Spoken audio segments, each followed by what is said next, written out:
Well, welcome everyone to the Rising Together Women for a Just Economy webinar this evening. My name's Jan Borowy. I'm the co-chair of the Equal Pay Coalition along with Faraday, and our co-sponsor is the Canadian Research Institute for the Advancement of Women. We wanted to start this evening with a settler obligation statement and a land acknowledgement. And so as we open today's our webinar today, Rising Together, we start with this settler acknowledgement of our obligations to work towards truth and reconciliation, personally and collectively. We're holding this webinar across all of Turtle Island. And as I said, my name's Jan, and I'm the daughter of a second-generation white settler and the first-generation Polish settlers. Their immigration was driven by poverty in their homeland, and they came to this land and became workers. I commit my obligations as a settler to learn and to take greater action in support of Indigenous struggles. And Faye? And my name is Faye Faraday. I'm one of the co-chairs of the Equal Pay Coalition.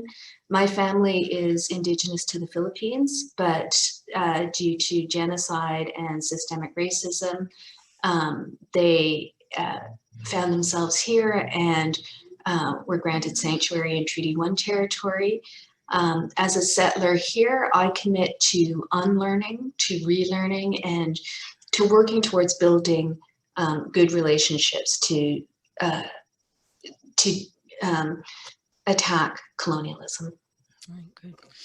So as we start our session this evening, we ask each of you and all who are settlers to think about how each of us can take concrete steps and take action towards the full recognition of all Indigenous peoples, take recognition of Indigenous lands and the structures, the colonial structures in our society that continue to oppress.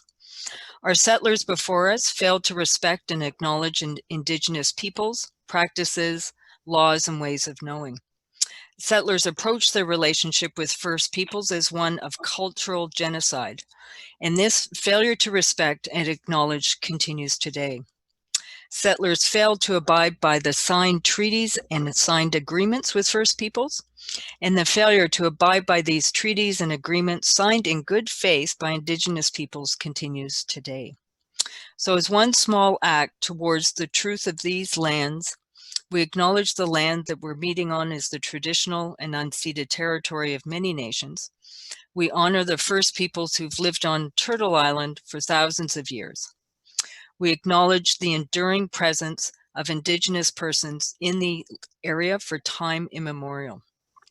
This now urbanized area of what settlers call Toronto is the home to many diverse First Nations, Inuit, and Métis.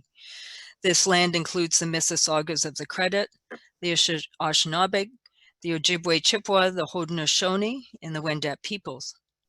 We acknowledge that Toronto is covered by the Dish with One Spoon Agreement and Treaty 13 with the Mississaugas of the Credit. And so this evening, we ask you as participants on this webinar to reflect for a moment. Think about your role as an individual and your organizations, and to think about taking concrete steps to fully recognize Indigenous peoples. And may this Rising Together webinar series be just one small piece of that journey. And Faye, over to you. Thank you, Jan. I'm just going to share my screen with you for just a moment, and if you will bear with me as I put the slides up.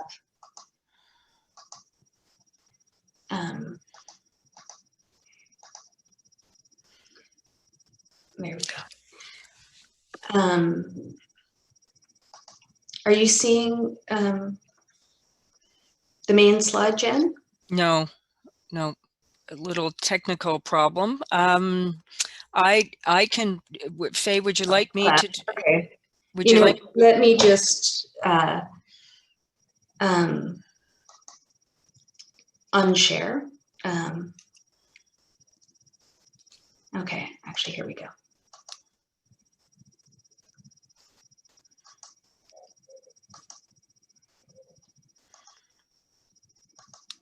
There we go. So a number of folks who are joining us today have been attending throughout this series of webinars that we've been doing. This is the 5th in the series, but there are also a number of people who are new. And so I do just very briefly want to introduce you to the broader project. We had originally planned to meet as in person in the spring, but have moved online due to the pandemic.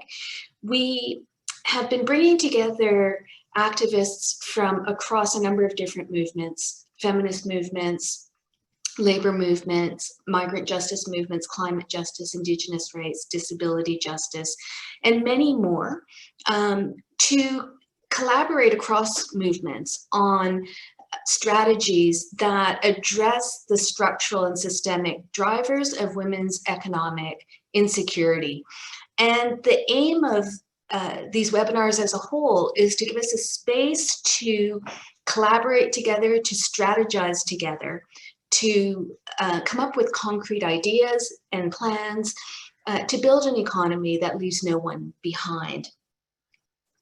At the root of our vision on this is understanding that women's economic inequality is driven by a number of structural problems in the way that we understand our relationships with each other and the land in this economy. We've been looking at issues of ableism, of austerity, of how flexibility in labor markets gives employers extreme power. We've looked at the attack on union rights, the undervaluing of care work, systemic racism, and of course, colonialism, which underlies all of that. Throughout this series, we have been prioritizing the voices of Indigenous women, Black women, racialized women, and women with disabilities. And our hope is to have that cross-movement, intergenerational conversation. Of course, all of the drivers that you're looking at here, yep. Sorry to interrupt you. Your screen is sharing for some reason very teeny tiny, and all of us, including the audience, are having trouble seeing what's written on the slides. Is that better? Yeah, that's a little better, yep. Okay. The slides will be posted on the website later. I'm sorry for the technical difficulties today. Underlying all of these different drivers is of course a very predatory attitude towards the land and towards the climate, which is the focus of our discussion today. But throughout this series, we've also been looking at the very specific gendered impacts that have arisen because of COVID. And we've been trying to tie together all these threads to understand how, what the position is for us in the economy right now and what opportunities we have to make real change. We have a fantastic, fantastic lineup of speakers today.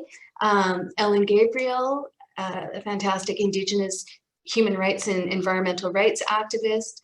Patricia Chong from the Asian Canadian Labour Alliance. Meg Gingrich from the Steelworkers.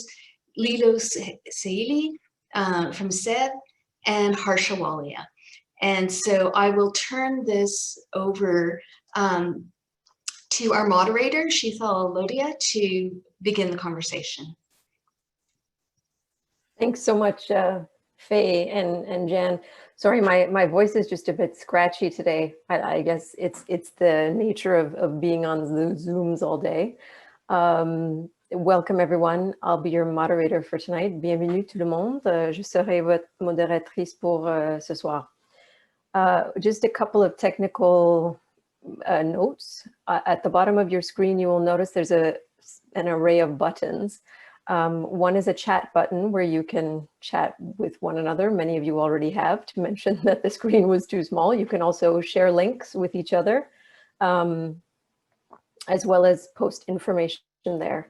There is a Q&A button where you can post questions to our panelists, and among our team, we will try to collate these questions and feed them as best we can, group them into themes and feed them to our panelists. Beside that, there is a CC button. It's closed captioning for those who would like to use it. And beside that, a little globe button for interpretation, where you can choose your language of preference, that is French or English. Je vais juste répéter un peu en français et après ça, je vais parler probablement je vais switcher un peu, mais ça dépend aux présentatrices. Alors, veuillez noter qu'il y a quelques boutons en bas de vos écrans. Il y a un bouton pour chat, ça c'est pour échanger de l'information ou poster des liens pour partager une avec l'autre. Il y a aussi un Q&A bouton pour poser des questions à un panéliste. À côté de ça, il y a un CC bouton et ça c'est pour le sous-titrage codé. Et à côté de ça, il y a un petit globe. Et ça c'est pour la traduction en direct et vous pouvez choisir votre langue de préférence, anglais ou français. I'll now begin with introducing our speakers. We begin tonight with Ellen Gabriel. Ellen Gabriel is a Kanien'kehá:ka Nation and a member of Turtle Clan, residing on Kanesatake Mohawk territory. She is an Indigenous human rights and environmental activist and artist. Ms. Gabriel was well known to the public when she was chosen by the people of the Longhouse and her community of Kanesatake to be their spokesperson during the 1990 Oka crisis, to protect the pines from the expansion of a 9-hole golf course in Oka and the removal of Kanien'kehá:ka ancestors from their burial grounds. Ms. Gabriel has a Bachelor of Fine Arts degree with a major in studio art from Concordia University, where she graduated in May 1990. She is presently an active board member of Godinustat's Mohawk Language Custodian Association and is a steering committee member with Indigenous Climate Action. In 2004, Ellen Gabriel was elected president of the Quebec Native Women's Association, a position which she held for 6.5 years until December 2010. She has been an Indigenous human rights and environmental activist since 1990 and continues to advocate for the rights of Indigenous peoples, in particular Indigenous peoples' rights to self-determination, cultural and language rights, the issues of violence against Indigenous women, and climate change. In 2005, Ms. Gabriel received the Golden Eagle Award from the Native Women's Association of Canada. In 2008, International Women's Day Award from the Barreau du Québec, the Quebec Bar Association. In August 2008, Ms. Gabriel was the recipient of the Indigenous Women's Initiative Jigonase Women of Peace Award for her advocacy work and a recipient of the Senate of Canada's 150th Anniversary Medal for her advocacy for Indigenous people's rights. It's my great pleasure to introduce Ellen Gabriel.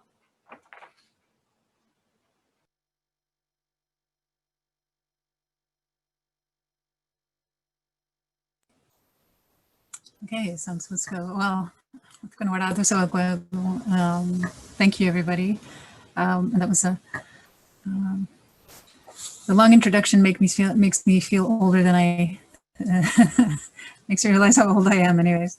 But I thank you for that, Sheetal, and thank you to the organizers this evening. This is a great opportunity to talk about Indigenous peoples' human rights and the issue of the environment and how important it is to our identity, especially given since the pandemic has started. I find that all those issues that we've been struggling and pushing back against have been really enhanced. Those inequities have really been shown, and the systemic racism that continues in the guise of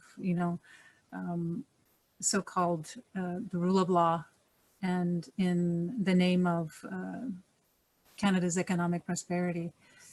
So I'm not quite sure how much I'm supposed to be doing for this introduction, But I want to say that it's really important for people to understand that this struggle that we're in as Indigenous people is multi-generational. It's been going on for centuries. And that when we think about the genocide, and I call it genocide, pure and simple, because after a century of contact with settlers, there was 3/4 of the Indigenous population in the Americas was wiped out from war and disease. And so I imagine, and it hurts to think about all the knowledge that has been lost because of that. The knowledge that we do have today is really precious, including the languages in which that knowledge is embedded. So the earth for us is our mother. And in Haudenosaunee, or in my language, we call ourselves Harutinuseshaga, but everybody calls us Haudenosaunee people. You know, the moon, I just noticed a new moon. She's our grandmother. And, you know, the thunderers are our grandfathers. And it's all those sort of things in our culture where we acknowledge that we are related. We are related in some form or another. And science is just sort of catching up to Indigenous knowledge, in that the DNA that's found in stars is also found in us. You know, the DNA that's found in trees is also found in us.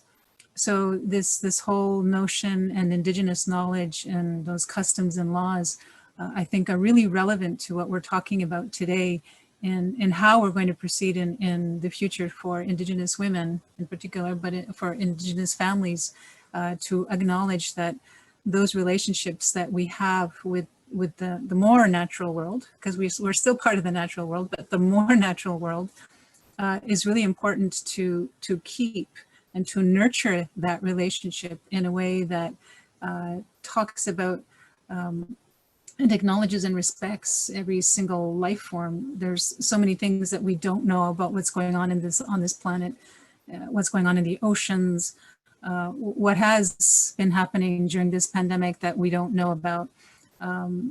Respecting Indigenous people's laws, customs, and traditions is about respecting our right to self-determination. And as an Indigenous woman, I can honestly tell you that we are not really taken seriously. It took a lot of lobbying, it took a lot of convincing to even our own leaders, who are mostly male, and politicians and bureaucrats, to realize that murdered and missing Indigenous women was actually a real thing, that and a concern to the survival of Indigenous peoples.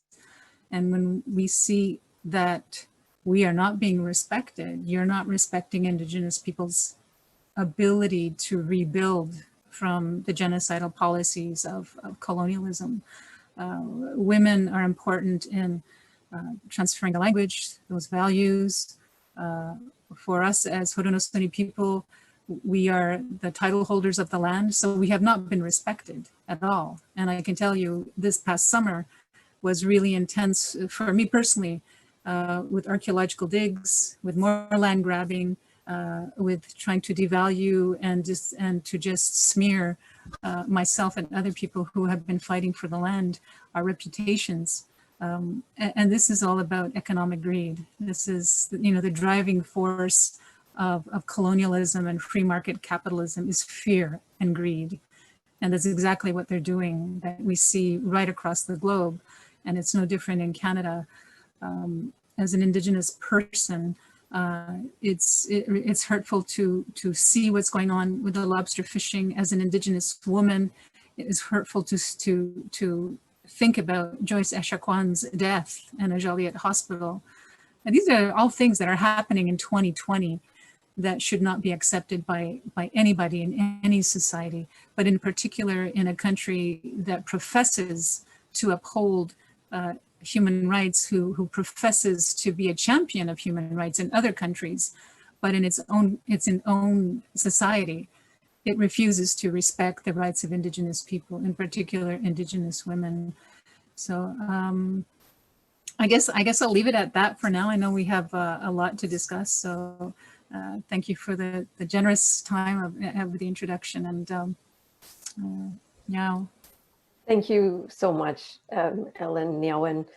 I forgot to mention the format of tonight, so we will be doing a quick roughly 3 to 5 minute presentation by each of the speakers first, and then I will ask everybody directed questions based on things we receive in the Q&A box and based on some of the preparatory discussions we've had, knowing that there are common themes among us.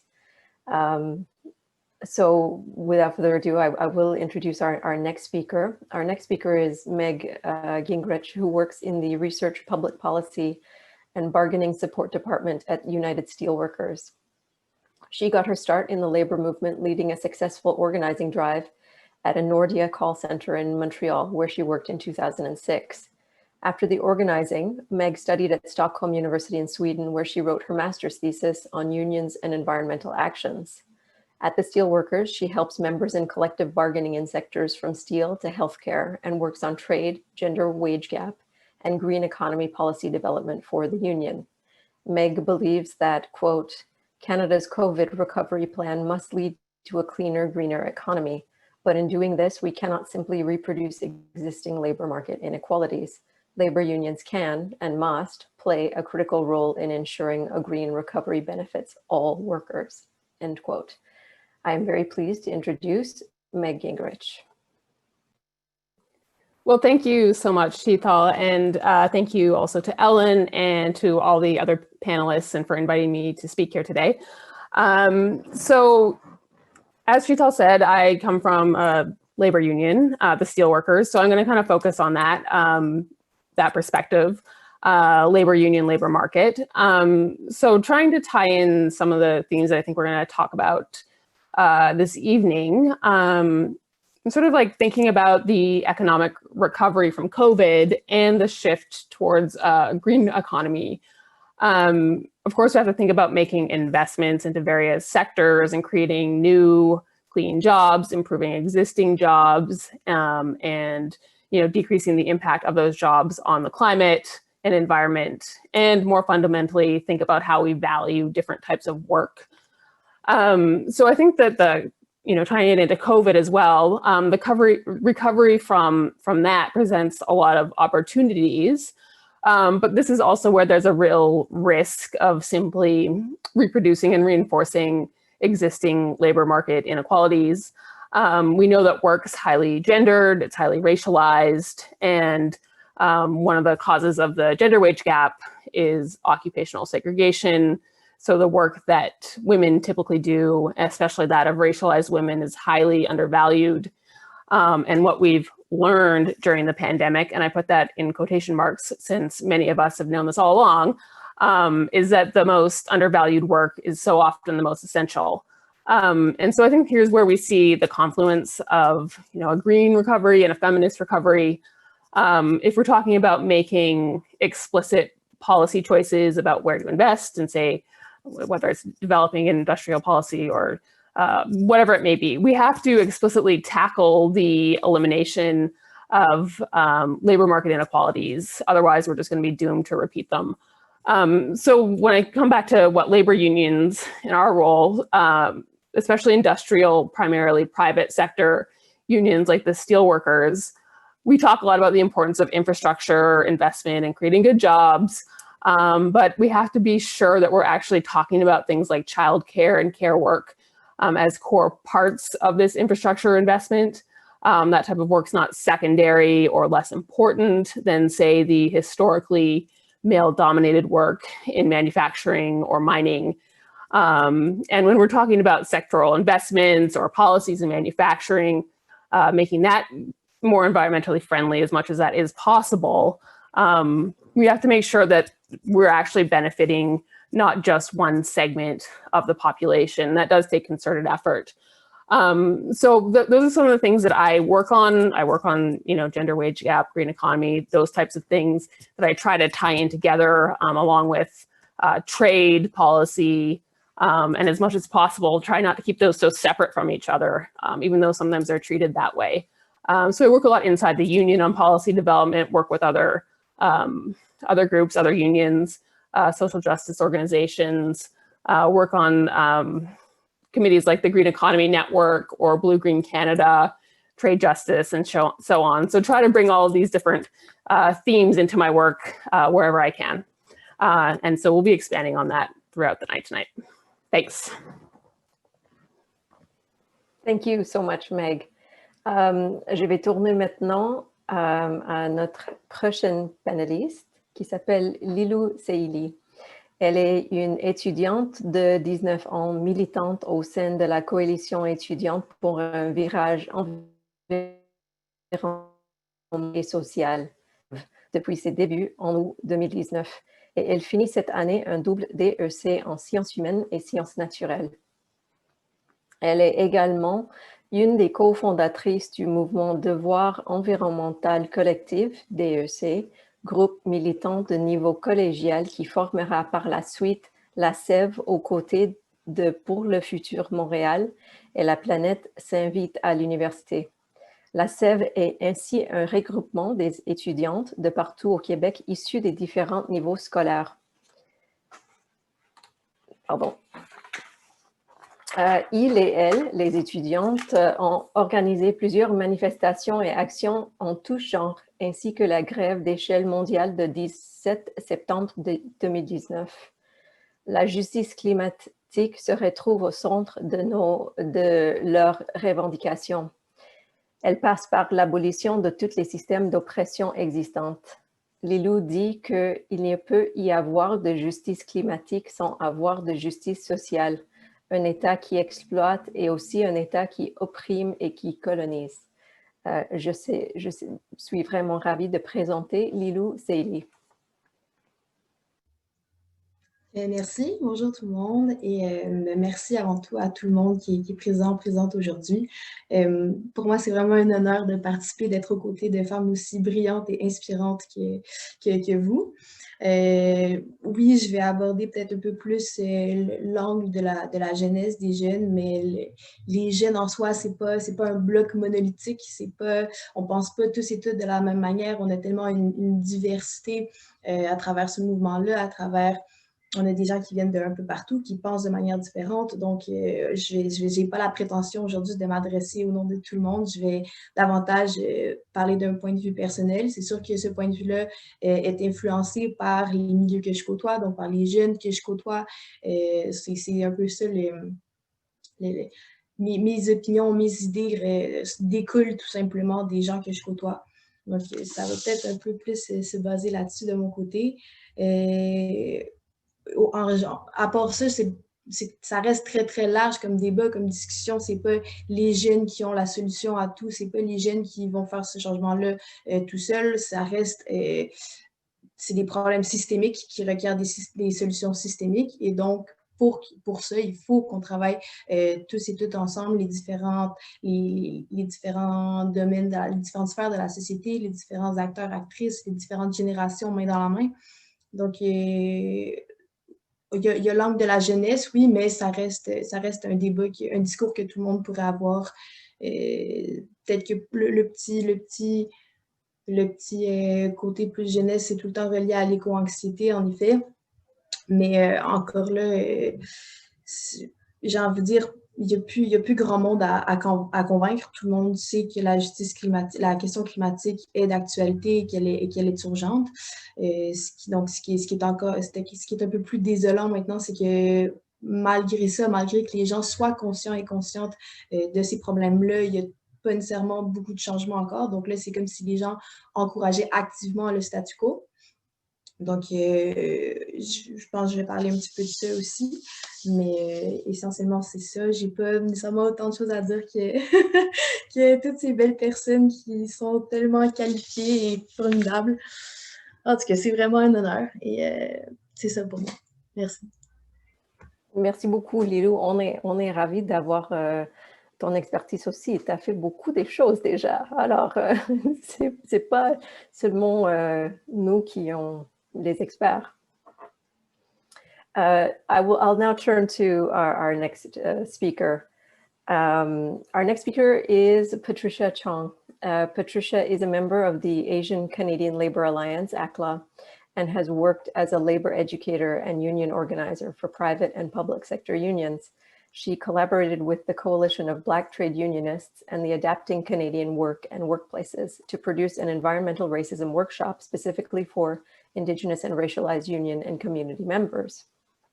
Patricia believes, quote, racialized and Indigenous communities must be part of the fight for environmental justice and a just transition to the green economy. Otherwise, the green economic transformation will only further reinforce the structural racial economic inequalities present in Canadian society today, end quote.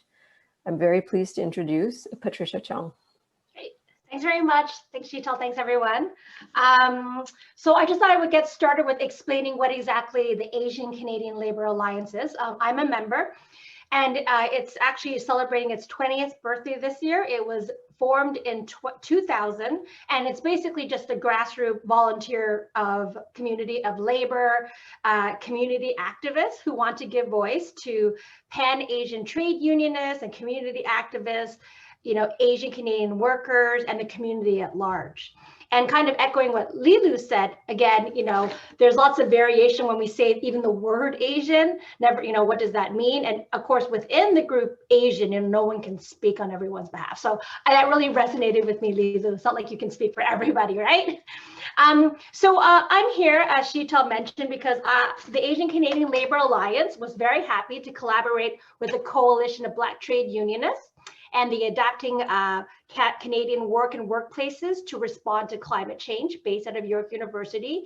So we've got the ACLA, we've got CB2 and ACW, an academic institution, and we all came together because we wanted to create a workshop to talk about environmental racism to Indigenous and racialized workers and community activists and labor activists. And when the Coalition of Black Trade Unionists first came to be about environmental racism, I had very little knowledge about it. Like, it wasn't something that I was aware of. So over the years, having developed this and worked with others and delivered it, I've learned more and more about it. And obviously with the impact of COVID, and what's happening, it's definitely becoming, I would say, more to the forefront. So what exactly is environmental racism? Really quickly, environmental racism is an environmental injustice that occurs along racialized line. So it's another form of systemic racism, another form of white supremacy. So some examples of environmental racism include toxins, polluted air, polluted water. You know, Ellen talked about genocide. Here in Canada, there are Indigenous groups that don't even have access to fresh water, to drinkable water. And can you imagine what that's like during a period of COVID? So let's keep that in mind. Things like climate migration, people who've had to move within the country or from other countries to escape the impact of rising water levels, things like that, and reduce access to green space. When the government tells us go out and, you know, take in some greenery, who actually has access to that greenery? Who has equal access to public transportation? And also issues of gentrification. That's when a community becomes a bit hip, you know, artists, you know, very arty or whatever, and then people move in, the rents go up, and the people who live there all their lives can no longer afford the rent, and then they're forced out. So again, those are some examples of gentrification. If we could show the poster, it's called Green is Not White. And I think this image really captures what this workshop is about. Again, environmental racism is a structural, historical, and ongoing fact of life. So it's happening right now. And it's for many racialized and Indigenous people in Canada. Oh, thanks for sharing it.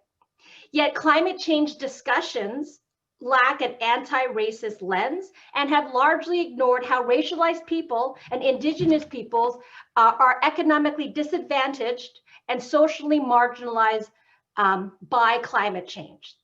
So at the same time, as Meg has talked about, climate change or our reaction to climate change is actually an opportunity for positive transformation through the creation of good green jobs and addressing the unequitable access to green good jobs for racialized and Indigenous peoples. So in a nutshell, we need to have racialized and Indigenous communities at the table to make sure that our shift to the green economy is just a transition. Otherwise, all we're going to do is replicate the economic apartheid, which we have in Canada today, into green jobs, because a green job is not necessarily going to be a job that's available to everyone. So that's kind of the crux of what is part of the workshop. And it's been really great to learn from others and talk to community activists and labor activists about there's this big issue here and how do we go about changing that in our communities and in our workplaces. That's it. Thanks very much. Thank you, Patricia.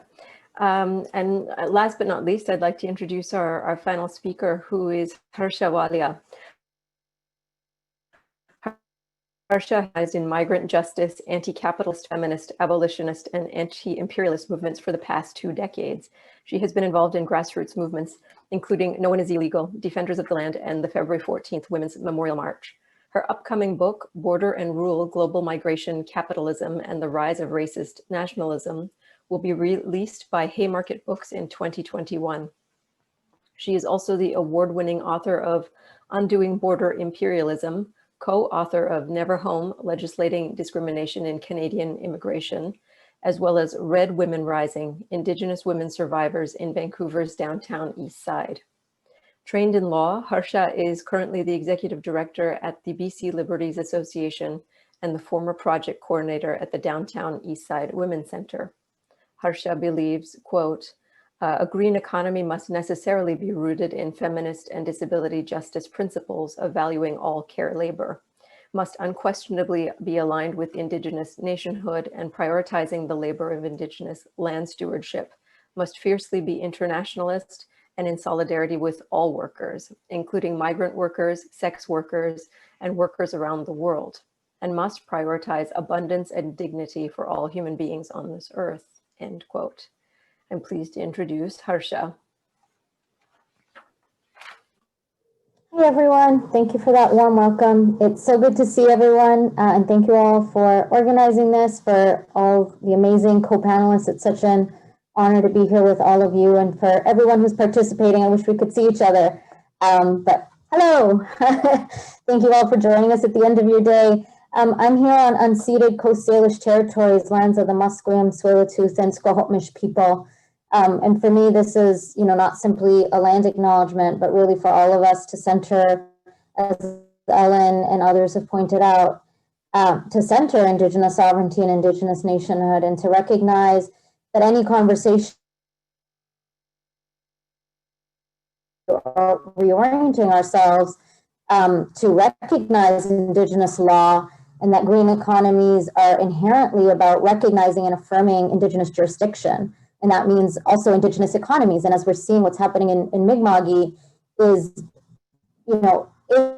genocide, is a form of violence, including that Indigenous economies and the economies of Mi'kma'ki people is very central to the conception of a settler colonial economy. So that, when we're talking about genocide, and we're talking about Indigenous land and Indigenous nationhood, that very much includes Indigenous economies, needing to ensure that we are reviving as settlers and are supporting Indigenous economies in our conceptions of a green economy, that those are not separate things.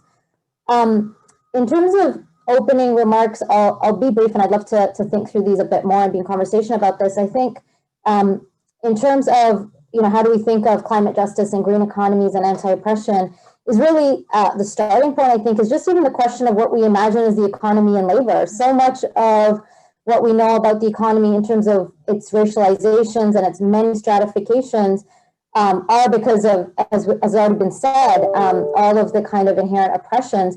But also, I think it's also in the conception of labor, right? Who is left out when we think of labor in this very kind of traditional white patriarchal way, that we don't include, for example, Indigenous land stewardship in our conceptions of labor, that we don't recognize Indigenous blockades as in fact picket lines, when in fact that's what they are, right? One of the very tangible ways in which traditional union movements and labor movements can show solidarity with Indigenous land defense is to actually recognize Indigenous blockades as picket lines and refuse to cross them, rather than having those kind of moments of quote unquote tension, which are not tension, right? They're underwritten by racial violence.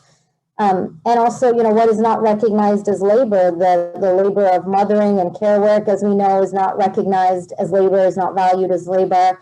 So many economies that are criminalized in terms of sex work and the drug trade and so much more.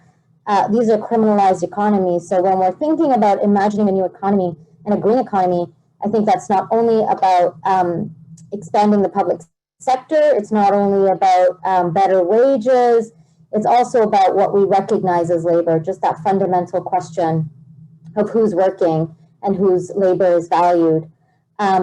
I think a second piece of that is absolutely recognizing the labor of migrant workers. As was mentioned before, we've suddenly, started to recognize, I think Meg was mentioning this, as we've always known, the essential work. And as we know in particular, migrant workers carry a huge burden of that essential work, feeding us, right? Providing us with the food, doing the care work in homes.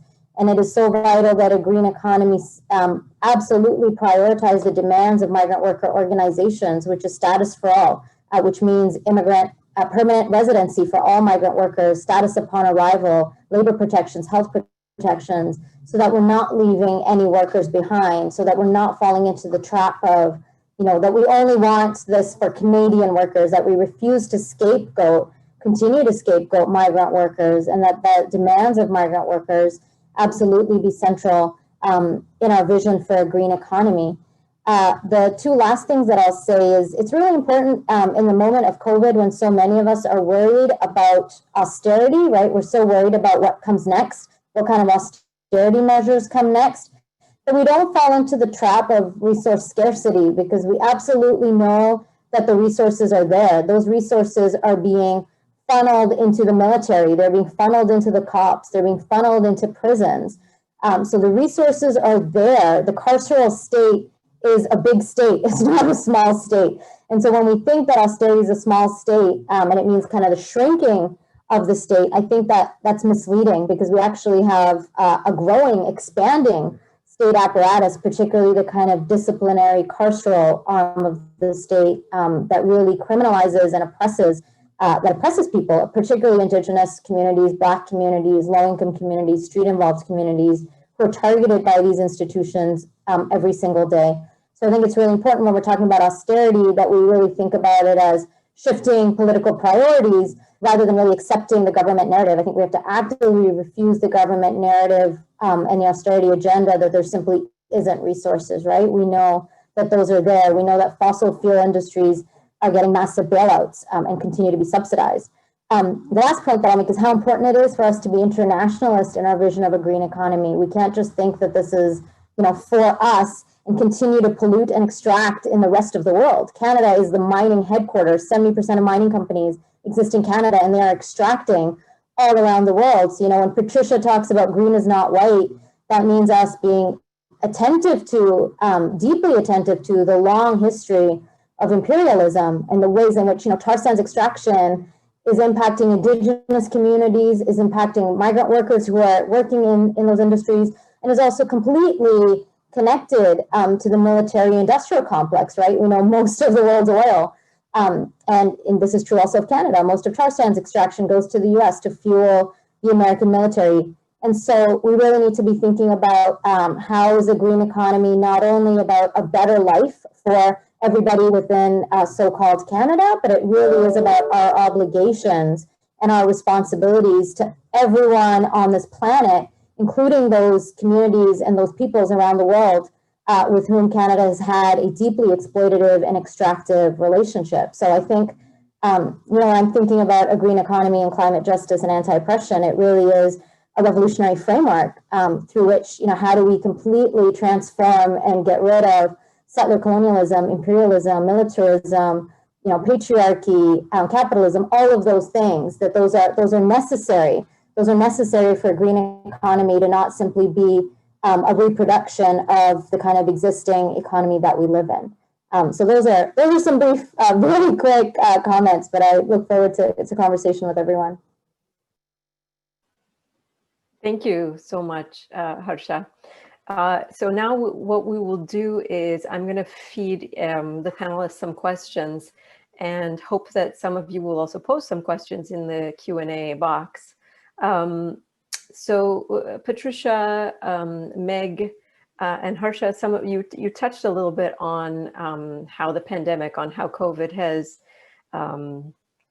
shed light on some of the salient issues in your fields and among your communities. I wonder if you could expand a little bit. I'd also, we'll go in turn. So I'll start with Ellen to discuss the impacts of COVID and the pandemic on her communities. Well, I don't think it's really changed. The pandemic has caused us to be a bit more cautious, and we have physical distancing, but the colonial machine just kept rolling on. I thought it would be a quiet summer, but in fact, it was quite the opposite. For us, in the Longhouse, we can't do the ceremonies, and we can't do the kinds of things that we're used to doing because it's a very social thing, and people are dancing, singing in the Longhouse. So acknowledging the natural life cycles has been a little bit different than it usually has. But like I said, the colonial machinery has just kept chugging on. Gunnesadagi, I think Harsha reminded me of something that, in Gunnesadagi, there's so many resources just in this little small community, and the 300-year-old struggle that we have, the historical story, nobody wants to touch. No lawyers want to touch and help us defend us. And people think, when they hear about the struggle, they think, oh yeah, that's been going on for a long time. But look over here in the East, what's going on. The same thing, the same kind of racist hatred and violence against what you hear in the mainstream news is going on in Gunnesadagi, and it happened this year. Archaeological digs without our free, prior, informed consent. We have niobium, which is used to harden steel used in the military. And then you have urban sprawl, taking away prime agricultural land and taking away the choices of future generations of what to do with that land. It's still going on, and we're villainized, we're demonized by the mayor, by the government, who does nothing and says, oh, we can't, first of all, we can't offend Quebec, the beautiful child of Canada. Let's not offend Quebec, because in the next election, we might not get votes. So let's let Quebec ride roughshod over the Indigenous people's rights in Quebec, because they mean a lot to us. They mean more to us than the Indigenous people. So screw the Indigenous people, let Quebec violate human rights. And so it's not an offense to Quebecois, because I love the Quebecois people. It's just the state itself, that the political level that refuses to respect Indigenous people's human rights. And then on top of that, all the issues that you're talking about are happening in my little community. We have migrant workers who have come here, and they are working for industrialized farmers, companies like Vegebec, who are putting, and we taped this one, these phosphates and nitrogen going into the ground, this whole land grab that is so prevalent in the rest of the world that you think about it happening in other countries. It's happening right here in this small community of Gunnesadagi, where we fought for the pines. And like just a few nights ago, the mayor of Oka saying, I declare the pines that we fought for in 1990 as our cultural heritage site. And they refuse to acknowledge the history of the people here long before Europeans arrived. So the pandemic really hasn't changed things. What it's done is it's restricted the people who could have come here and to have demonstrations against these sites. So we're alone.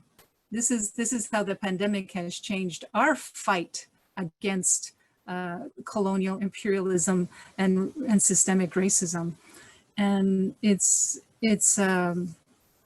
really frustrating for me personally, because I've been doing this for 30 years straight, and to not be taken seriously and to be villainized because I'm a woman. It's easy to attack a woman, as you all know. It's easier to attack a woman than it is to a man who has a title of this, this colonial title of chief, rather than the traditional title of chief. Royane and Yotiyane, it's of the greater good. this is why our languages are so important, because they don't equate to what the colonial languages have to our languages. And this is where it goes deeper into, you know, that self-determination is so important to include languages in our rights to self-determination. But they're destroying our environment. They're creating, you know, they've created a tourism industry here where we do not have access to our traditional village in what's called Oka Park. We have to show our band card, our Indian status card. This is all happening in Ganasabag, and nobody blinks an eye that this is still going on, and that after 30 years, not a single human rights abuse that happened in 1990, whether it was torture of the men by the Sûreté de Québec and the Canadian Army for that matter, and the collusion to defraud us of our lands and access to our lands, none of that has been answered. And we are unique in Canada in respect to how we've been treated in the sense of 300 years. It's not unique in how Indigenous people, the experience, the collective experience of Indigenous people, but it's this low intensity warfare. So you may not have the RCMP shooting rubber bullets at us, but the attack to our spirituality, to our mental health, our safety, our physical safety, our spiritual well-being, that's that low intensity warfare where we're imploding now. And when you say a green economy, I think of the marijuana shacks that have popped up. You know, all the people from Montreal during since the beginning of the pandemic, they were still coming into our community when they were supposed to be quarantining, because it's okay to come here because there's such lawlessness, and the government turns a blind eye to that. So it's really screwed up here in Ganasabag, and this is rooted in colonization. This is rooted in systemic discrimination and genocide. So I guess I'll finish there before I get too carried away. But thank you for the question. Thank you, Ellen, for sharing with us. Ok, je vais tourner à Lylou aussi notre. Lylou, j'écoute, j'entends de traduction. Is that happening for everybody? Moi, est-ce que vous m'entendez? Ben oui, je vous entends. Ok, je vais te poser encore une fois. Juste, désolée, j'ai eu quelques problèmes technologiques. Pourriez-vous parler un peu du sujet de COVID? Comment est-ce que, c'est quoi les impacts de COVID sur ton travail et sur tes communautés avec lesquelles tu travailles aussi, les étudiants, etc.?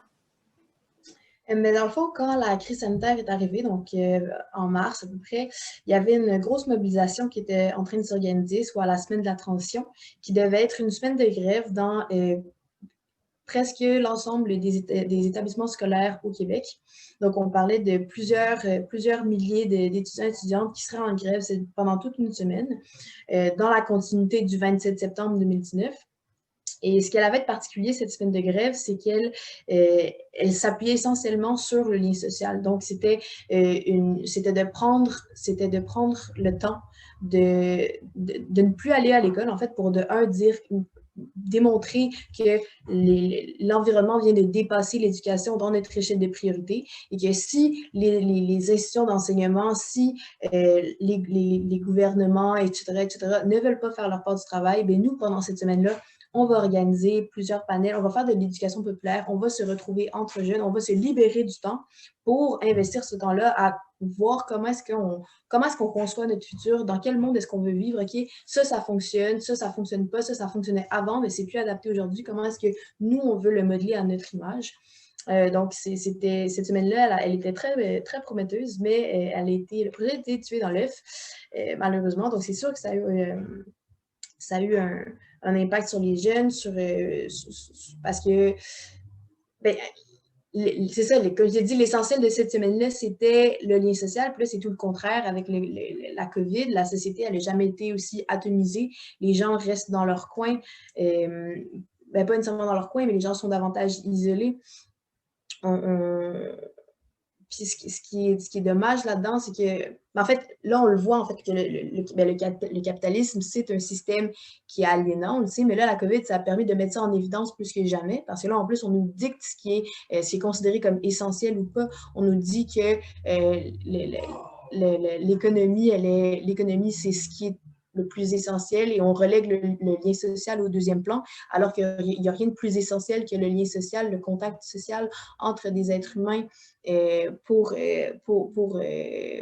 que ça fonctionne. Donc, là, on réalise que le système est aliénant, oui. Puis, fait il y a ça d'un côté, mais en même temps, oui, on a obtenu la COVID, ça a créé une cassure entre temps rapide et temps lent. Veut pas, ça a imposé une période de latence. Ça a imposé une période de latence pour beaucoup de personnes qui se sont confrontées pour la première fois à leur propre réalité, qui ont commencé à se poser des questions, qui ont commencé à remettre, à revoir leur manière de fonctionner, leur manière est-ce que qui, en fait, qui ont pour la première fois questionné leur travail, leur mode de vie, leur quotidien, leur manière de concevoir la vie, c'est quoi les priorités dans la vie. Puis, c'est un peu comme si c'était un momentum dans les consciences. Donc, le post-COVID, là, en ce moment, on a une opportunité de relance économique, relance verte. C'est un momentum, c'est un moment charnière, c'est un moment qu'on doit prendre parce que si il y a un moment où on pouvait changer les choses, ce serait en ce moment, les gens ont réalisé c'est quoi les effets d'une crise et comprennent la nécessité de trouver un système alternatif au capitalisme et de bâtir des communautés locales résilientes et solidaires pour pouvoir s'en sortir malgré le contexte économique, le contexte social ou peu importe. Donc, puis je suis loin d'être la première à le dire, mais la COVID, on peut voir ça comme une fatalité, mais il y a aussi manière de voir ça comme la possibilité de recommencer différemment, de recommencer bien, comme Meg le dit, de ne pas reproduire les mêmes erreurs du passé. On a vu ce que ça a passé, on a vu que le système économique pouvait être fragile, mais ça s'est arrêté, puis c'était pas la fin du monde. Les gens ont continué à vivre. Donc, on peut considérer ça comme une opportunité de ne pas reproduire les mêmes erreurs, puis de voir comment est-ce qu'on peut investir ce système-là, cette société-là, la modeler davantage de notre image, puis s'il y a un moment pour le faire, c'est définitivement en ce moment. Les jeunes en sont conscientes plus que jamais. Donc, je pense que c'est un peu comme ça que la COVID a eu le plus d'impact chez les jeunes. Merci beaucoup, Lylou. Okay, I'm now going to turn to Patricia and then Meg and Harsha.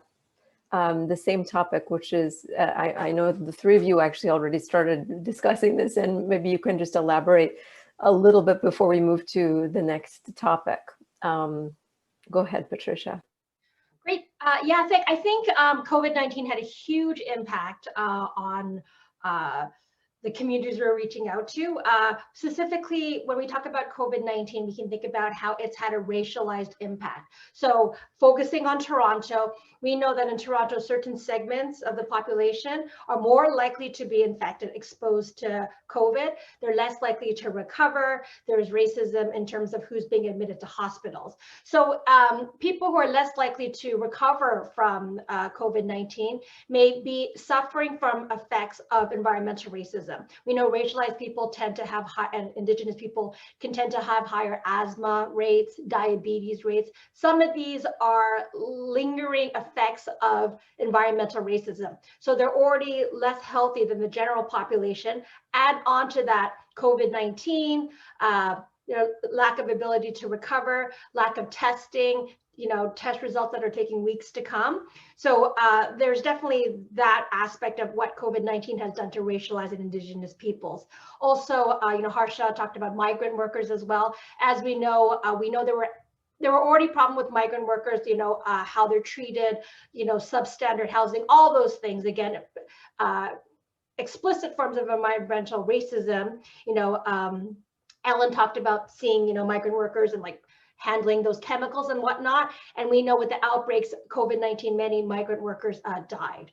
And that kind of just became par for the course, unfortunately. It was like those people are expendable. Now, speaking about specifically Asian communities, COVID-19, at least with the first wave, I would say much more, there was a uptick in anti-Asian racism, and so much so that COVID-19 became itself a racialized infectious disease. So there were hate crimes against quote unquote Asians or anyone who looked Asian, and that tapped into, I think, a history of anti-Asian racism in Canada. The idea that Asians are the perpetual foreigner, the forever foreigner, they're never really Canadian, and an underlining theme.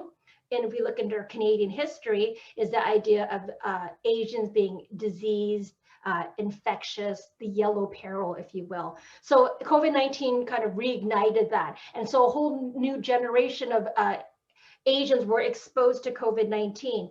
And at least I think, and I can't speak for everyone, but I think the quick succession of, Black Lives Matter, we had George Floyd's execution, Breonna Taylor's murder, and the rise in anti-Asian racism really made some, I think, people start to question where white supremacy and where does anti-Asian racism fit in terms of the Black-white opposition of how we understand race relations in Canada. So to me, I think a question that started to arise because of COVID-19 and all of a sudden a lot of Asians experiencing this racism, I think some people started to think, I'm experiencing this racism, this Black Lives Matter movement's happening at the same time. How does anti-Asian racism fit in terms of upholding white supremacy, in terms of upholding, anti-Indigenous racism and anti-Black racism? And I think, talks amongst, Asian activists and whatnot, there was a real recognition of the fact that the model minority stereotype that Asians often get, and some people think it's a good thing. It is that if you're Asian, if you work hard enough, if you're smart enough, you will succeed, which sounds somewhat positive. But at the end of the day, that actual stereotype is used to denigrate, Blacks, Indigenous, and other racialized workers. Because the flip side of that model minority is, if you're not succeeding in Canada, it's your fault. You didn't work hard enough. Your parents weren't a tiger mom or whatever. If you just worked hard enough. So I think it's really important in terms of a framework, in terms of understanding systemic racism, how anti-Asian racism fits within that. And so I think, a lot of articles came out with, Asians saying like, I'm experiencing racism, and that's very important. But we always need to contextualize that within systemic racism. It's never just a personal experience. So I think that's one of the main things of COVID-19 impacting our communities. Thank you, Patricia. Meg. Thanks. So in terms of how COVID's affected, our members in the union, it's really sort of similar to, how it's affected people in general society, since our union is made up of people working in every sector of the economy. So, we've had people who are laid off, who've lost their jobs. We've had people who are essential workers and had to work through the pandemic, and they're in healthcare, they're in security, they're in all sorts of different sectors where, again, they typically are some of our lowest paid members, often racialized, and they're often the more feminized sectors of employment. And so, I think on the one hand, it sort of showed to our union that we need to do more for those members and sort of getting, better working conditions and higher wages and all of that. And also for our members who aren't doing those types of work, sort of maybe our more traditional sort of manufacturing, mining members, really shows that the importance of other types of work as well. And so I think hopefully we see some more sort of solidarity between even within our own union. And, to some extent, I think COVID has probably galvanized some members who hadn't been as active before, particularly those maybe in part of the healthcare sector. But at the same time, so many of them have been active and have been saying all of these things for years, that, hey, like, we are essential and we should be paid more and all of this kind of stuff. So hopefully, I mean, it does bring more attention to that, and that there are long-term gains that we can make from that. And then, of course, you know, things that Patricia was saying and Ellen was saying, that, you know, as Ellen said, the colonial machinery keeps rolling on, and, you know, there's still systemic racism that's influencing all this stuff, and instances of those types of things going on in Canada, in the US, all over the place, that our members are dealing with, Indigenous members, Black members are dealing with on a very personal level at the same time that they're dealing with everything to do with COVID. And, you know, so I think that I imagine I'm not, you know, directly affected by all of these things, but I imagine, you know, for members that we've heard from, there's just a lot, and it's exhausting. And, you know, we're doing a fair amount as a union to try to support our members on all of these different fronts. And we've had actions by locals in different parts of the country, taking action on anti-Black racism, and also just trying to combine that with improving conditions for workers who've been historically undervalued. Thank you, Meg. And Harsha, I turn to you. Hi, thank you everyone for your comments. Can you hear me? My image is frozen, but I'm hoping you can hear me even if I'm frozen. We can hear you. Maybe your image does freeze a bit, and yeah. You can hear me. Perfect. Thank you for that question. You know, I think, and as everyone here has said, and so many people have been saying for so long in terms of the past few months, that really, you know, one of the things that COVID has done for so many different communities is really just make those fault lines clearer, right? That, you know, COVID is the virus, but really racial capitalism is the pandemic, right? That's what's creating the impacts of the pandemic in such disproportionate ways on people. You know, one of the things that has happened that really kind of puts into stark contrast the ways in which, you know, Canadian multiculturalism and the myth of, like, you know, benevolence to migrants and refugees and migrant workers kind of really falls apart, is, you know, the ways in which right after the pandemic struck, the border was closed, right, including to refugees. So refugees who really were relying on the essential travel of, you know, fleeing persecution and needing to reach safety, had to contend with closed borders. But as we know, you know, that border that was, you know, supposedly closed for refugees, or was closed for refugees under the kind of supposed guise of needing to limit travel, didn't at all apply to migrant workers, right? So migrant workers who are coming under the SWAP program, those visas were being churned out like no one's business, because we know that business had to continue as usual. So, you know, farmers, and by farmers, I mean, you know, that's kind of a myth of the small family farm, right? Most farming in Canada is massive agricultural farms. That lobby really pushed for migrant worker visas to continue to be processed. So on the one hand, we have the Canadian government saying, oh no, you know, we got to close down the border. We have to restrict travel, you know, refugees, you know, we care about refugees, but they can't come to Canada right now. COVID's more important. We're dealing with COVID's more important, but migrant workers, you can come because we really need your labor, right? And so it really put into this, it really shone a light, I think, on the ways in which the Canadian economy is structured, right? That migrant workers in particular continue to be the pool of indentured, exploitable, disposable labor that no matter what, the Canadian economy will continue to rely on and exploit. And as Patricia pointed out, it's fatal, right? People, migrant workers have died for decades. They're now also dying as a result of COVID in completely untenable, unhealthy situations in terms of their work conditions. And on the other hand, you know, refugees' essential travel is completely shut down. And so, you know, that for me is one of the things that is really just come to fruition in terms of the ways in which Canada and the Canadian economy and really the systemic racism and the myth of refugees welcome and all of that really unravels. the other thing that I wanted to note that we haven't had time to touch on yet is, you know, to me, it's also not a coincidence that some of the highest rates of COVID were in prisons, right? So in BC in particular, two of the largest hotspots in British Columbia in kind of the late spring was in a migrant worker camp and was in a women's prison.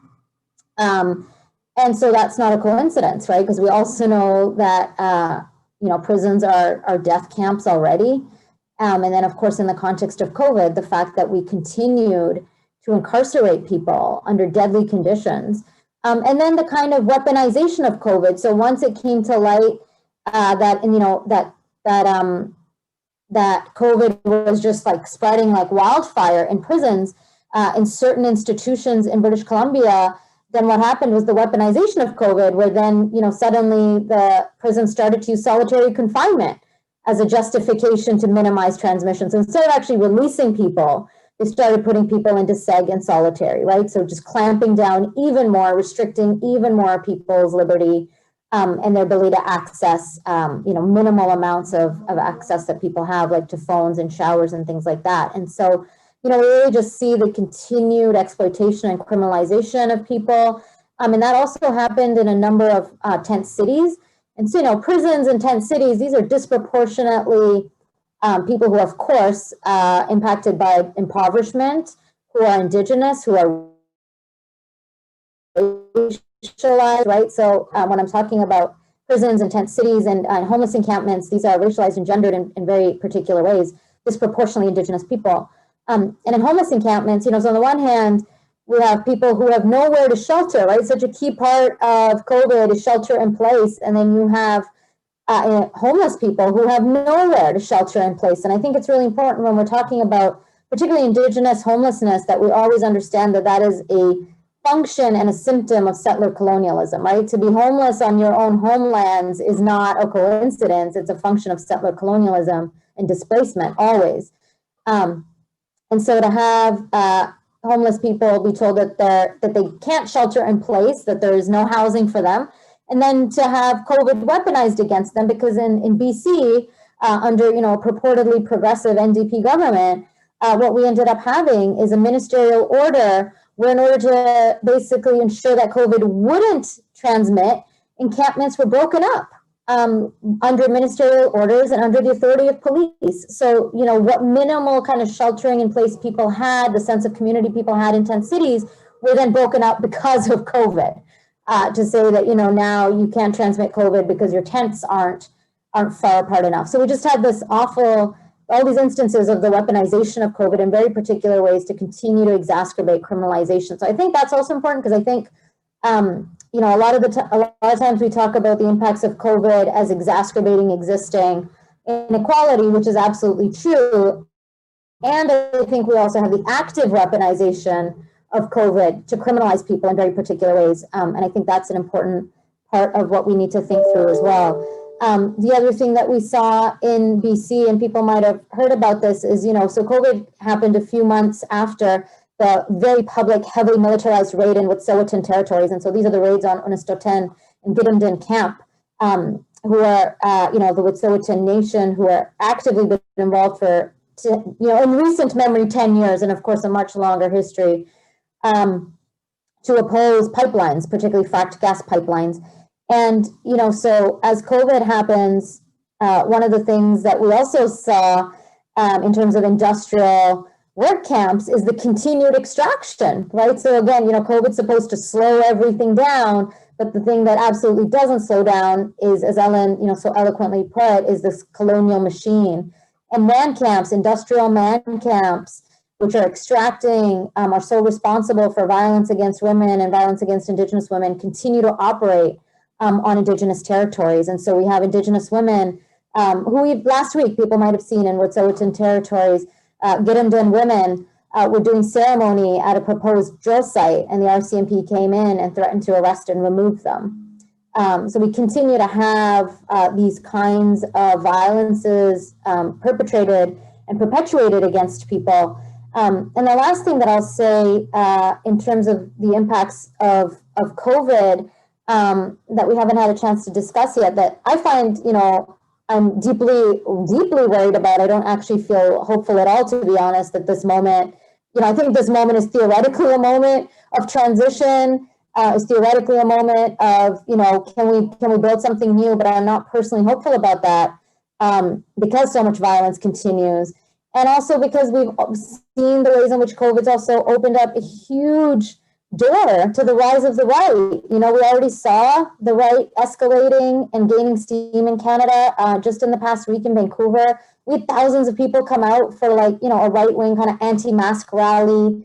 And, you know, the ways in which this is really a refraction of that kind of settler frontier freedom type jargon, right? Like, I have the right to do whatever I want, kind of settler mentality, that entitlement. And so, you know, I think another impact of COVID is the ways in which we're being impacted directly and indirectly, and just in our, you know, in the substrate, of our lives and the things that we're subjected to, is the rise of the right and the ways in which the right is solidifying power, both at the state level and really at the social level.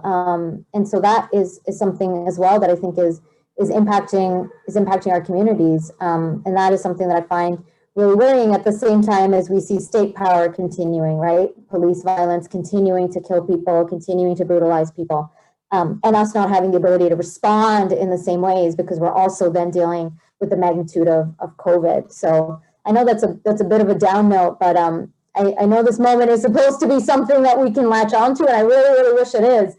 I'm not, you know, I don't say that to say we can't do anything about it. I just think that we have to be also real about what we're facing. And that's something that I'm thinking about a lot as well in terms of the impact. Thank you so much, Harsha. Okay, I'm mindful of the time as we move into the, you know, the last portion of our webinar. So what I'm going to do is I'm going to sort of combine our last two topics of discussion. And I am, you know, well aware that as Harsha and as Ellen have expressed, these are grim times, and it's been really hard to feel optimistic a lot of the time. But my last topic has to do with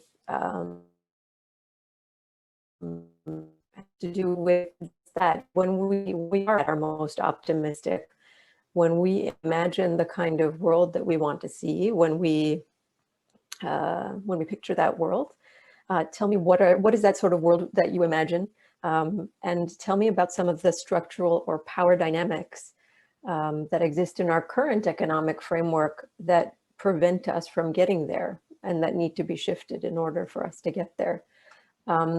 Je vais répéter un peu en français parce que je veux juste noter qu'on a quelques minutes pour la dernière portion de cette webinaire.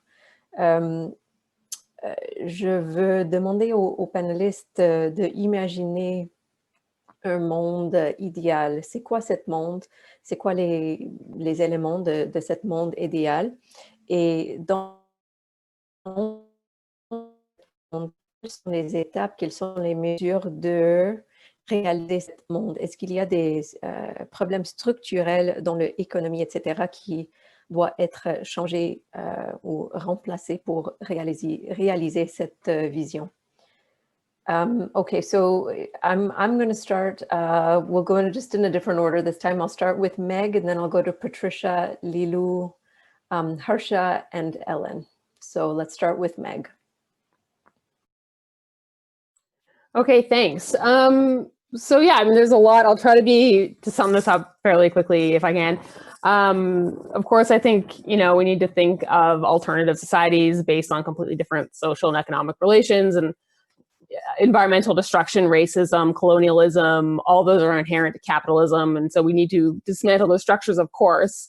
I'm just trying to think in terms of practical terms. I mean, as a union and in the labor movement, we tend to act sort of more as social democrats. So not quite as radical as that, but I still think, you know, from our end, there's still a lot we can do in sort of imagining alternatives, and then also a lot we can do. And, you know, some of the things that kind of come to some of the themes that we've been talking about today. I think of, Harsha's mention of internationalism and the importance of that. And there's a lot of work that we do in Steelworkers at working, and building solidarity with workers around the world, and particularly with the focus on, Canadian mining companies and what they do and how exploitative they are to workers and the environment, and sort of tying those things in together and working with workers around the world, so that we're not just talking about, reform, slight tweaks here and there that only benefit workers in the global north. Working on, imagining different types of trade internationally, and even within Canada. There's more sort of things that we can talk about in terms of economic investment into sectors, and finding ways to better value all different types of work. Another thing that's come up a lot today. There's one resource that I thought might be useful to people that was created by the Rosa Luxemburg Institute, and it was based on a workshop that actually both Patricia and I were at last year in Erie, and it's this Tri-National Workers Toolkit. So we can share the link, it's there, or you can look it up, but it's sort of aimed at making things fairly simple, tying in together themes of climate, migration, and gender, and trade, and sort of coming up with counters to some of these really powerful right-wing and as Harsha said, increasingly powerful right-wing talking points on those issues in a way that will be accessible and easy to understand for workers. It's one small thing, but something that I thought I'd share as a resource to sort of start thinking about and imagining different worlds. There's also some interesting research from the Canadian Centre for Policy Alternatives that goes through sort of imagining a different type of trading international system where workers and environment are really at the forefront. Again, it's one small resource that I think sort of outlines a lot of different ideas, a lot of different visions, and also sort of practical policy ways that we can actually get there. So with that, I'll leave it to some of the others to share their visions. Thank you. Thank you, Meg. Patricia.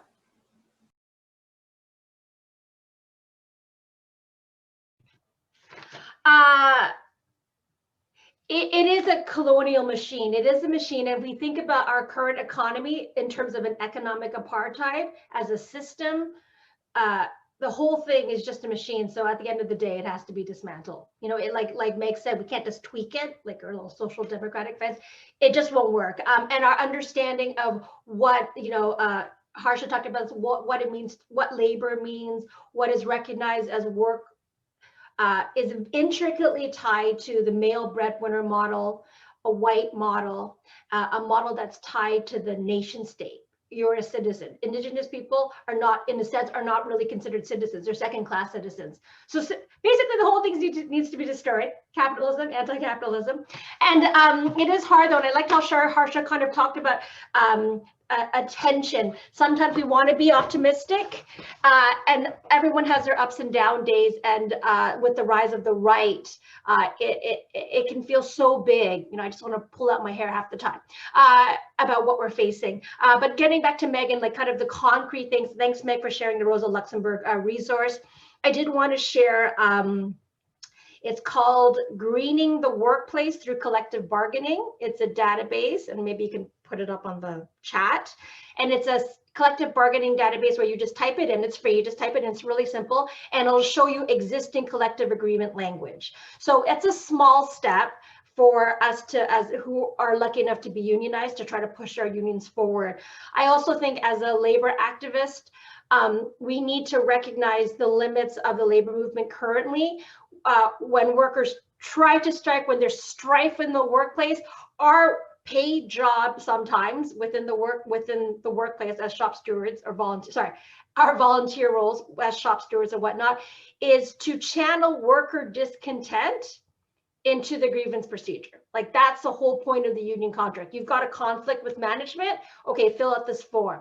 And it is important, and it does address some of the more blatant exploitations, but fundamentally trade unions as they currently exist actually help to placate class tensions, which are racial tensions and also gender tensions. And so we have a dichotomy there in terms of how labor can act. So are trade unions a force for revolutionary change, or are trade unions currently mitigating tensions in the workplace? And so, you know, can we imagine trade unions in a way that fosters revolutionary change?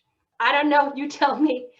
It's an ongoing conversation. Another small thing I wanted to share, because it's such a big problem, is an image of the anti-Asian hate crimes. It's a poster that I sent out. The reason why I wanted to share this, thank you, is that, yeah, COVID-19 anti-Asian racism in Canada, and you'll see, where's the gendered breakdown?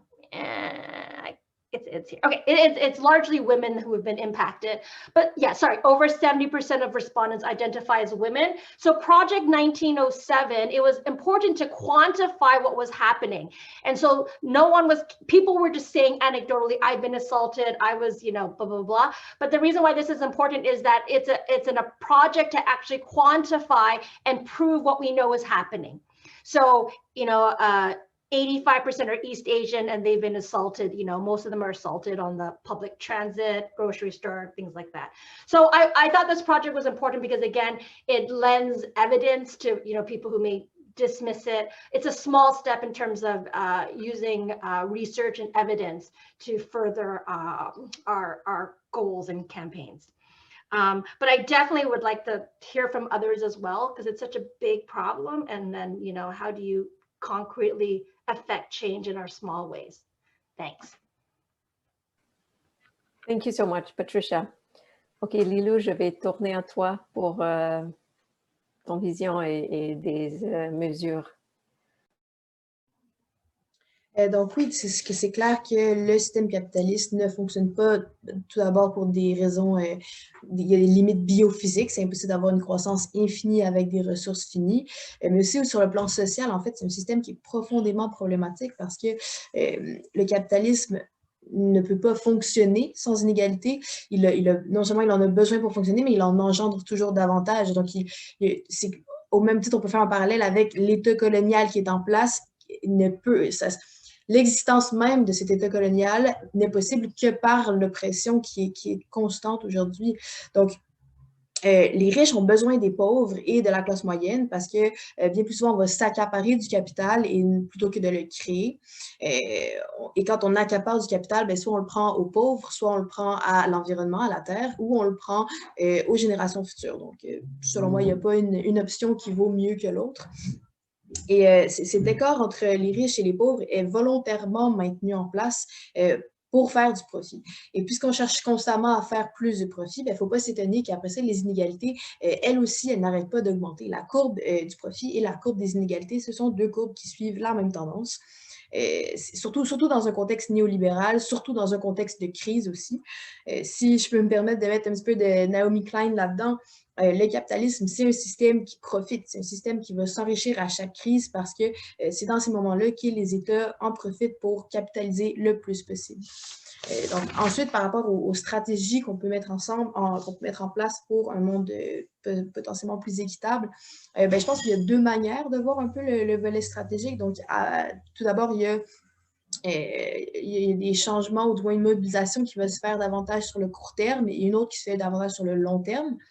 Il y a des combats qui doivent être menés aujourd'hui. Je pense entre autres au projet de gazoduc géant, projet d'exportation de gaz fossile super polluant qui prévoit la construction d'un énorme gazoduc qui est l'équivalent d'un pipeline, mais pour le transport du gaz naturel liquéfié, qui traverserait le Saguenay, traverserait au milieu du Québec, ça triplerait le trafic maritime actuel dans le Saguenay, ça inclut la construction d'une usine de liquéfaction, c'est une menace pour les Bulgares et plus largement la faune et la flore de ce milieu-là. Ça implique l'ajout de 300 passages de superméthaniers qui sont des énormes bateaux par année, chaque année dans le fjord. Donc, je pense qu'en fait, en ce moment, il y a une mobilisation par rapport à ça. On peut envoyer un mémoire au BAP, donc le Bureau d'audience publique en environnement, qui recueille les mémoires de tout le monde jusqu'à demain midi. Donc, je sais pas si on peut mettre le lien, mais on peut envoyer, ça peut être super court comme mémoire, mais c'est pour montrer qu'il y a une opposition de la part des citoyens et citoyennes envers ce projet-là. Donc, je pense que c'est ça, il y a une mobilisation à faire plus sur le court terme, mais aussi sur le plus long terme. On doit commencer à transformer le simple fait de vivre comme acte de résistance. Donc, on doit trouver des manières de s'organiser sans l'influence du contexte. On doit inclure vivre, ça doit être une forme de militantisme. Donc, on doit inclure la lutte dans une optique. Là, je pense que je sais pas si vous m'entendez encore parce que mon écran a arrêté de fonctionner. Est-ce que vous m'entendez encore? Non, oui, OK. oui. Parfait. Donc, c'est ça, je pense qu'il faut inclure la lutte dans une optique quotidienne. Il faut l'inclure dans notre mode de vie plutôt que par des événements ponctuels comme des manifestations, même si ça reste très, très légitime, faut continuer à en faire. Mais c'est ça, historiquement, on a signé un contrat social qui consistait à vendre notre travail en échange d'avoir de quoi subvenir. Puis il fallait que ce soit relativement proportionnel. Il fallait que la quantité de travail, de temps et d'énergie qu'on investit soit représentative du montant d'argent qu'on gagne ensuite. Mais là, en ce moment, on voit qu'il y a une tranche de population qui n'arrive plus à subvenir à ses besoins. Donc, c'est-à-dire qui travaille de plus en plus, mais qui reçoit de moins en moins. Donc, cette tranche de population-là, elle augmente et c'est ça qui fait notre force. Donc, c'est là qu'il faut commencer à s'organiser et à créer comme j'ai dit plus tôt, à créer des communautés résilientes, donc de militer dans son milieu au niveau plus local. C'est comme ça, je pense que le changement va pouvoir se faire, de passer par les communs, de davantage se tourner vers la population, vers le peuple, vers nos homologues, plutôt que d'attendre que le changement se fasse au niveau des gouvernements, que le changement se fasse au niveau des grosses entreprises. On n'a plus besoin d'attendre. On est les propres acteurs et actrices du changement. Donc, à partir du moment où on va commencer à réaliser ça, je pense que c'est là que le vrai changement va pouvoir avoir lieu. Merci beaucoup, Lylou. OK, Harsha, I turn to you. Thank you all. I just want to echo what everyone's already said, and thank you all for your brilliant insight and conversation. I think, there's two kind of pieces, and here I'm really kind of drawing from the legacy of, the Black Panthers, for example, and many others, but particularly the Panther Party, when they talked about reform pending revolution, right? So knowing that radical transformation, which means, completely upending capitalism, settler colonialism, all forms of oppression, imperialism, all of those things can be overwhelming. So what are the things we can do in the meantime that really inspires people to have that long view, and that also allows us to gain some concrete victories that inspire us to keep going, and that also really create the space that we need in order to keep fighting in the struggle. I think so from that, just taking that into account, the kinds of things that we can demand that I think are in that in that legacy of non-reformist reform. So things that don't maintain the status quo, but increase the possibility of freedom is, really, I think, particularly for settlers, it behooves us to really prioritize governments implementing the UN Declaration on the Rights of Indigenous Peoples as a minimum, right? And that is a burden that we bear. I don't think that is a burden that Indigenous peoples should have to continue, of course, under Indigenous leadership, but this is a demand for our governments, for settler governments, to implement that at every level of government, right? So that when we're talking about childcare, when we're talking about transit, all of that includes UNDRIP within it. It's not a standalone kind of thing.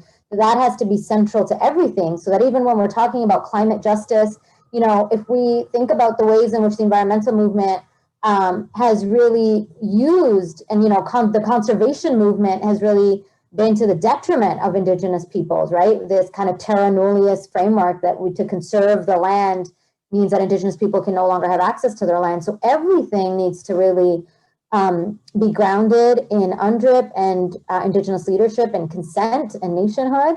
And so I think that's really important, that no matter what we're doing, that is central to that work. I think to continue to demand status for all migrant workers, right? So that, you know, the labor movement in particular takes on the challenge and the call to support the demands of the Migrant Rights Network and MWAC and all the other amazing organizations who have been consistent and unified in their demand for permanent residency for all migrant workers. And where migrant workers are, you know, included undocumented workers, including those on student visas who are working and so many others, that really has to be a central part of all of our movements, particularly the labor movement. I think to demand an end, you know, again, climate justice is deeply political, right? Everything about climate justice is a symptom. It's not a standalone issue. It's a symptom of the ways in which our economies are structured. And one of the ways our economy is structured is massive subsidies to the fossil fuel industry. So to really demand, it's a simple demand, but an important one, because it's, you know, as we know, it's billions of dollars every year, to demand an end to fossil fuel subsidies. And I think that's an important one, particularly because, as we know, there are many people who are laboring, many of whom are forced to labor in fossil fuel industries, but demanding an end to the fossil fuel subsidies feels less like an attack, right, on people. They feel less like it's about their jobs in the immediate. It's talking about the political economy and the structure of it. So demanding an end to fossil fuel subsidies, I think, is so important. And always talking about shifting funding from fossil fuels, from the police, from, you know, big money and the big state, taking money away from big corporations and from the muscular arm of the state, you know, cops, prisons, military, et cetera, and really putting that into jobs in our public sector, right? That we need to be funding healthcare, we need to be funding childcare, that we need to be funding education, that we need to be funding transit. Transit's like so pivotal to any green economy. And of course, funding the public sector, as we know, that means funding and supporting racialized women, because that is who is disproportionately represented in the public care sector, who is devalued. So to me, you know, and those are really important things. And again, you know, when we're talking about transit, when we're talking about childcare, when we're talking about housing, all of these elements of supporting the public care sector also includes within it necessarily what that means for Indigenous peoples, right? So we're not just talking about housing in major urban areas, that we are absolutely thinking about Indigenous controlled housing on reserve. And we're also talking about land back, right? We can't talk about housing for settlers and not talk about Indigenous land as central to any policy around housing. And same for childcare, healthcare, transit, et cetera. So I think those are really important pieces. And I think another piece that I mentioned earlier, but I really would reiterate, is how important it is for unions to orient themselves around refusing to cross picket lines. There is something so deeply powerful that the union movement has not yet done, which is to recognize blockades as legitimate picket lines. That is something tangible. That is something necessary. That is something immediate. That if, you know, every single major union in this country recognized Indigenous blockades as a legitimate form of labor, as a legitimate picket line, which it is, and refused to cross it, and did the work to back up that statement, that would go such a long way. It's not adequate because systemic racism, you know, won't just evaporate overnight, but it would go a long way to build relations and to really mitigate the ways in which settler entitlement sees, you know, jobs as somehow more, you know, settler entitlement to jobs is seen as more important than Indigenous people's right to livelihood. And I think, you know, that is another a kind of very tangible, necessary thing that we can all be doing. There's a lot more, but I'll leave it at those. Thank you. Thank you, Harsha. And last but not least on this topic, I turn to Ellen. Yeah, thank you to everybody for your wonderful ideas and hopes. I think they're more. You know, having done this for so long, people always ask, one of the things they ask me is, do you have hope? And I have to say, yes, of course I have hope, simply because there's generations that are coming after me and we need to give them hope. So we need to transfer the hope we have, and hopefully they have bigger hopes. Everything that everybody said about Indigenous people, land back, one of the things that we know about land back is access to our medicines, that's our healthcare system, our food sovereignty, that's access to the animals we hunt or don't hunt.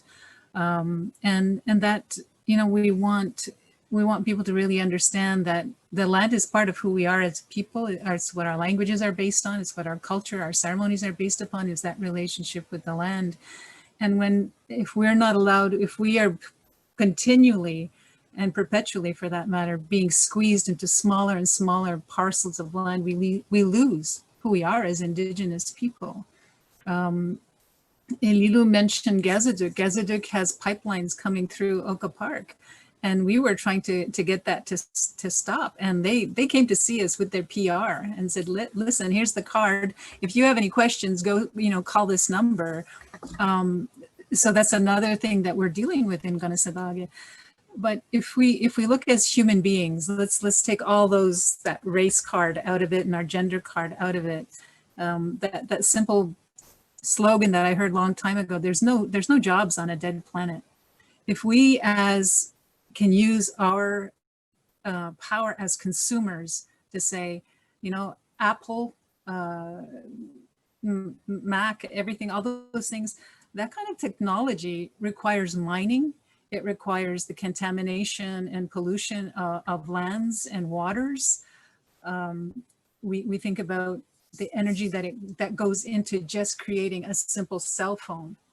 And those are the things that we should start really thinking critically about, because when Indigenous people think about the future, they're thinking about how can we sustain and maintain what we have today so that future generations will enjoy it.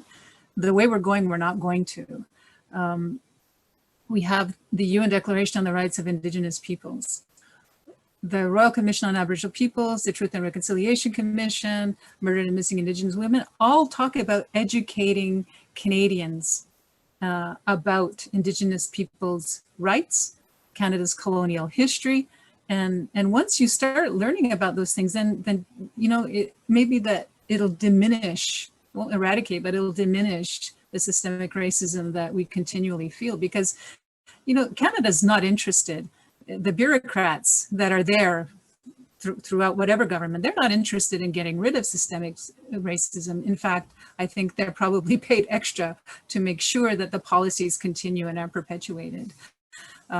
One of the things that I think is really important for us is to have full and effective participation in any decision making, in any part of any legislation that happens in Canada.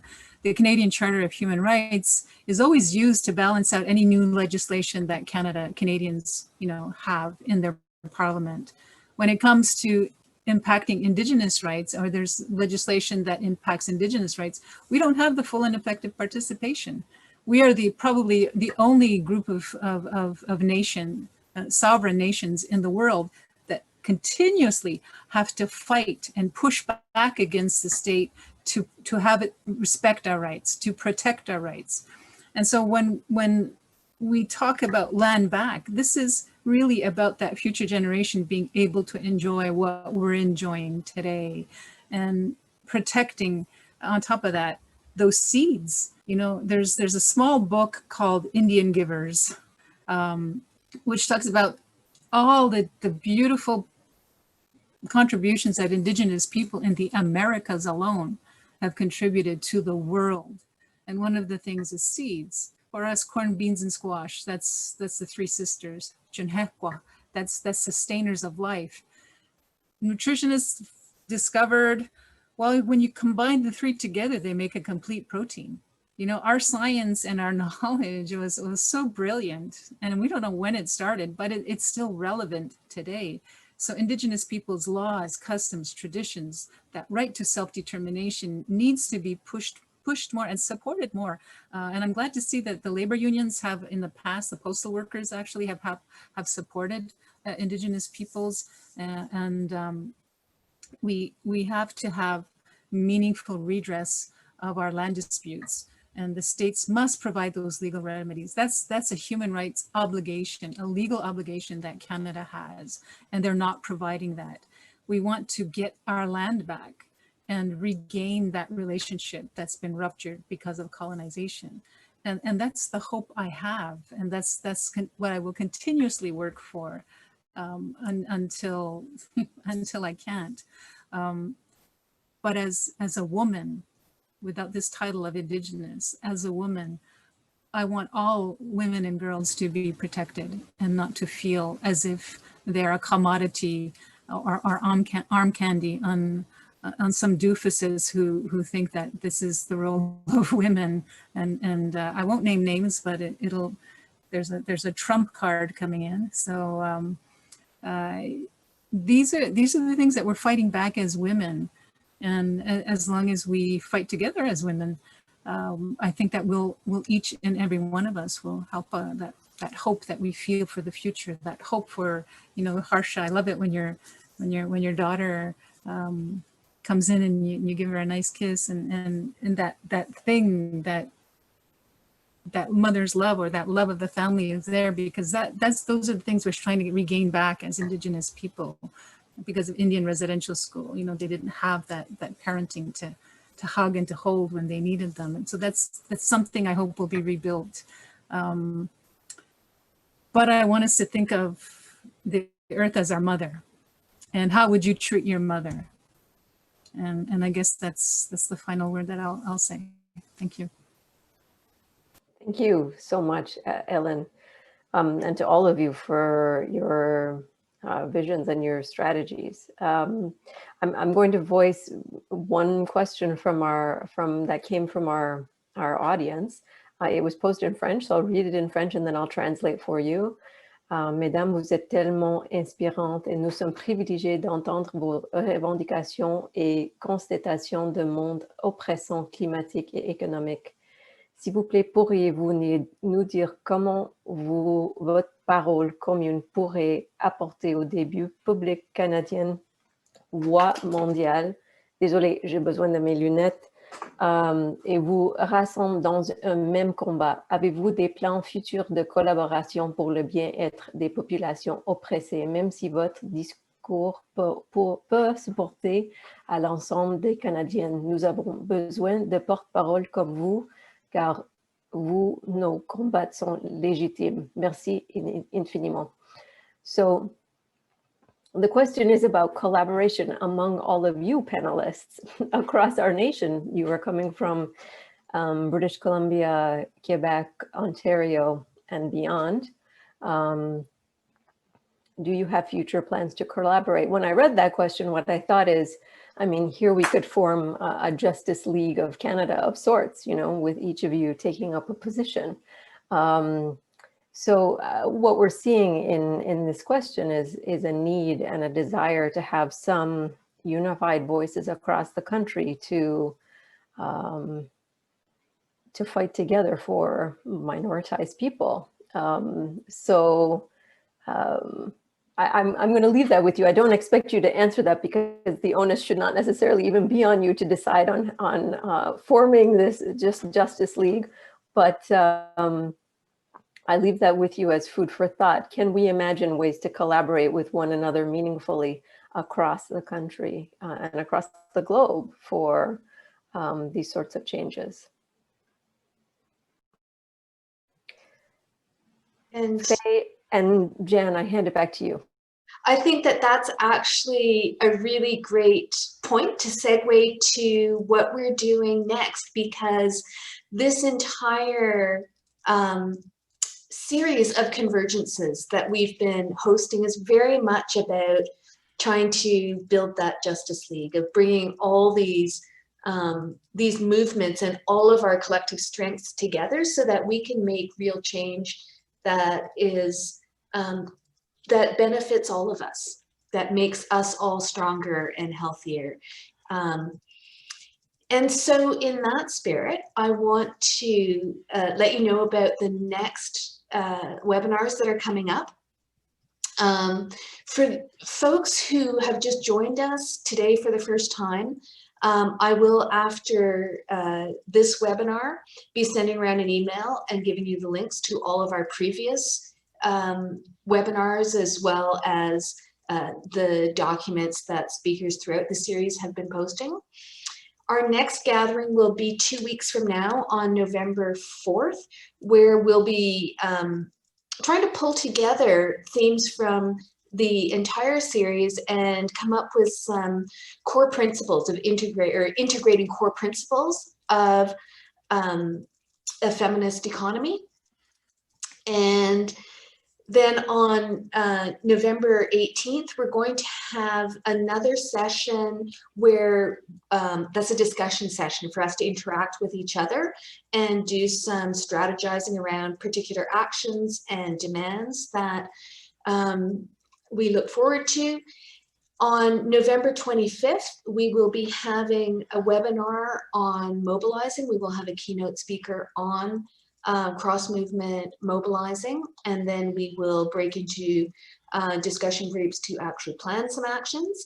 And then on Monday, December 7th, we will be launching our collective demands for women in and a just economy. December 7th is the 50th anniversary of the Royal Commission on the Status of Women report, and we're just going to take over that and appropriate it for appropriate ends. So please join us on that journey. I want to give huge thanks to the Atkinson Foundation and the Canadian Women's Foundation, who have been supporting us to host these webinars. And a special thank you to the Canadian Union of Public Employees, who has been supporting our simultaneous interpretation and translation of documents. But we really hope that you'll join us on the rest of this journey and continue building that Justice League that you're hoping for. Jen? Well, just simply thank you again to all of the speakers. This is absolutely fantastic. And, you know, if we are to build this cross-community organizing over the next number of weeks and then going forward, we do encourage you to reach out through all of your communities, through all of your organizations, to keep spreading the word. You know, there's an entire set of brilliant ideas from coast to coast to coast. And I think if we keep expanding this conversation, we can affect change. So I just want to thank everybody again, and let's keep the movement going.